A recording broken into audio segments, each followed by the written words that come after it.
Assalamualaikum warahmatullahi wabarakatuh. Kembali lagi bersama saya selaku ketua dari tim Jurnalis Muda SMP Negeri 7 Medan. Ya, meskipun kita semua dalam masa karantina bersama di tengah pandemi virus corona ini, tidak menyurutkan semangat saya untuk terus membuat konten.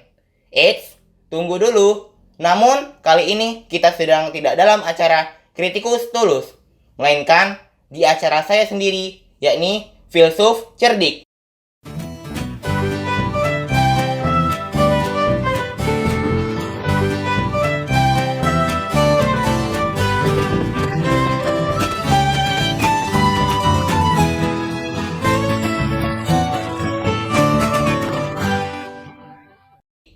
Tanpa ditemani oleh Erik tentunya, maka kita akan membahas tema kita satu ini, memahami manusia.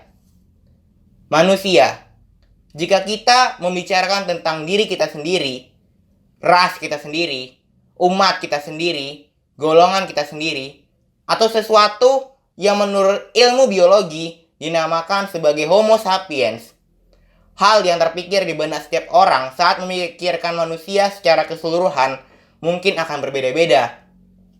Dengan orang-orang yang memang berada di garda terdepan dalam memanusiakan manusia.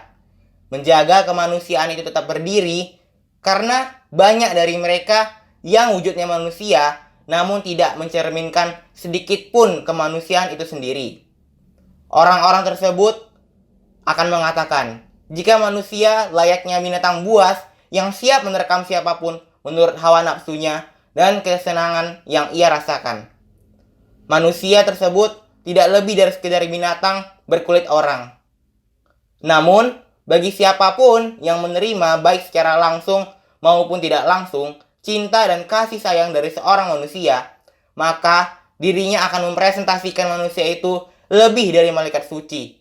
Sekalipun makhluk suci tersebut adalah makhluk yang tak pernah bergemilang dalam dosa sedikit pun. Begitulah manusia, perawakannya yang relatif didasarkan kepada individunya masing-masing. Sifatnya yang berbeda-beda pula merupakan sebuah kelebihan yang Tuhan berikan kepada mereka untuk dengan sebebas-bebasnya menentukan pilihan akan kemana dan seperti apa kehidupan mereka. Dengan catatan, semua perbuatannya yang pernah dilakukan harus dapat dipertanggungjawabkan kembali. Ada yang memutuskan untuk terus menuju kemenangan karena memang ia yakin dan beriman. Ada juga yang hanya mengikuti arus dan sistem yang telah berjalan. Di sisi lain, ada juga sebagian dari mereka yang ragu-ragu kemana mereka akan melangkah. Dan tidak sedikit pula dari mereka yang meyakini bahwa keberadaan mereka agar dunia ini seimbang antara yang baik dengan yang buruk. Terlepas dari apa pilihan mereka, namun ya begitulah manusia. Mereka sudah merdeka semenjak mereka lahir, sehingga naluri mereka hanya berpusat pada mencari kebebasan semata. Hewan punya insting, namun tidak punya akal yang dapat berkembang atau stagnan. Sedangkan manusia, kita tentu saja memiliki kedua-duanya, baik itu akal pikiran untuk membedakan yang mana yang baik dan buruk, serta dapat memikirkan sesuatu yang sebelumnya tidak dapat dan tidak pernah terjadi, maupun insting atau naluri dasar yang sudah ada dan akan terus ada selamanya di dalam jiwa kita, sadar maupun tidak sadar. Itulah yang membedakan kita dengan para binatang. Serta itu jugalah yang menempatkan derajat kita istimewa daripada makhluk Tuhan lainnya. Dan dengan itu jugalah manusia dapat lebih rendah kedudukannya daripada binatang. Naluri dasar manusia tersebut dapat membawa kita kepada kejayaan dan kemakmuran umat manusia yang bisa kita lihat sekarang ini misalnya. Ataupun sebaliknya, dapat menuntun umat manusia kepada kemunduran dan kehancuran yang sudah nyata beberapa kali menodai sejarah umat manusia. Itu semua tergantung kepada bagaimana para manusia itu dapat mempergunakan nalurinya sebagai makhluk Tuhan. Berikut akan dijabarkan apa-apa saja naluri dasar kemanusiaan itu. 1. Ego. Egois mungkin bagi sebagian besar orang akan dipandang sebagai sifat yang konotasinya selalu buruk. Lambang dari kehancuran sebuah komunitas atau perkumpulan.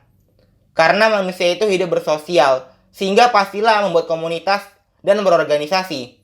Sedangkan egoisme sendiri artinya adalah mencintai dirinya sendiri. Ya, hanya dirinya seorang, mengurusi dan mementingkan kepentingan dirinya sendiri. Sedangkan manusia adalah makhluk yang hidup dalam tatanan sosial. Ada orang lain dalam kehidupannya yang harus ia pedulikan. Namun, jika kita memandang egoisme dari sudut yang lebih luas dan berpikir jauh ke depan, egoisme adalah mementingkan keamanan dan kemakmuran diri sendiri dengan memperhatikan kepentingan dan kemakmuran orang lain sehingga kemakmuran kita tetap terjamin. Ini adalah arti sesungguhnya dari sifat egoisme tersebut, yang mana tetap kembali kepada dirinya sekalipun harus menggunakan orang untuk memakmurkan dirinya sendiri. Jika kita hanya mementingkan diri sendiri, tentulah kita tetap harus memperhatikan kepentingan dan kebutuhan orang lain. Ini adalah pemikiran yang jauh lebih terbuka dan penuh perencanaan, terlebih lagi mengingat manusia adalah makhluk sosial yang saling membutuhkan satu sama lain tanpa harus menghapus kepribadian individualitasnya. Egoisme sebenarnya sudah jauh-jauh hari diterapkan kepada kehidupan sosial masyarakat dan peradaban umat manusia, dan hasilnya pun juga memuaskan. Contoh paling dekatnya adalah pemimpin seperti para raja dan kaisar yang memimpin sebuah negeri. Haruslah memiliki sifat ego jika dia tidak ingin menjadi boneka orang lain atau dikendalikan oleh pihak yang bukan dirinya. Para raja dan pemimpin haruslah memiliki ego agar mereka dapat memilih keputusannya sendiri. Namun, mereka juga dituntut agar dapat mengendalikannya agar tidak terjerumus ke dalam kecerobohan yang memalukan. Katakanlah contohnya seperti Kaisar Romawi, Caligula, yang dengan bodohnya menyuruh pasukannya untuk menusuk-nusuk air di lautan demi mengalahkan dewa Poseidon. 2. Rasa penasaran atau selalu ingin tahu. Mungkin yang satu ini adalah sifat yang paling banyak mengantarkan manusia menuju kegemilangan peradabannya yang semua diawali dengan rasa ingin tahu akan segala sesuatu yang ada di bumi ini. Sering juga kita sebut dengan kepo. Namun, kepo yang satu ini tidak hanya terbatas kepada kebiasaan seseorang ataupun pertanyaan, siapa nama cewek cantik yang bersamamu tadi di kantin? Manusia mengawali kehidupan di bumi ini sebagai khalifah dengan pengetahuan yang minim sekali atau sama sekali tidak ada semenjak mereka muncul di planet ini. Dimulai dari ketidaksengajaan, lalu mengamati pola dan fenomena alam yang terjadi secara berulang-ulang, hingga mereka menyimpulkan sendiri ada sesuatu di luar sana yang maha kuasa yang mengendalikan ini semua. Itu semua dipikirkan di dalam kepala manusia selama beribu-ribu tahun dari generasi ke generasi, yang menimbulkan kepercayaan dan iman hingga pendapat dan teori yang berbeda-beda pula. Terus mempelajari dan tidak pernah berhenti mengagumi jagat raya kosmik ini adalah sifat dari manusia itu sendiri yang akan terus-menerus ingin tahu dan tidak pernah puas akan apa yang telah ia capai. Dari rasa keponya inilah manusia berusaha untuk memperbaiki taraf hidupnya.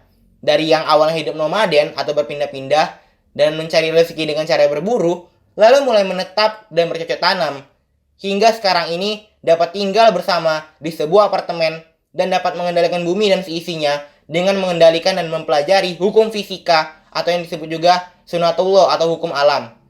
Kita mempelajari bumi bukan berusaha untuk menandingi ciptaan Tuhan, melainkan agar bisa hidup selaras dengan alam.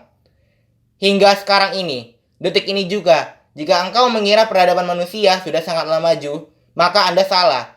Ini bahkan belum setengahnya. Alam semesta masih merupakan sebuah misteri yang entah kapan akan selesai diketahui seluruhnya.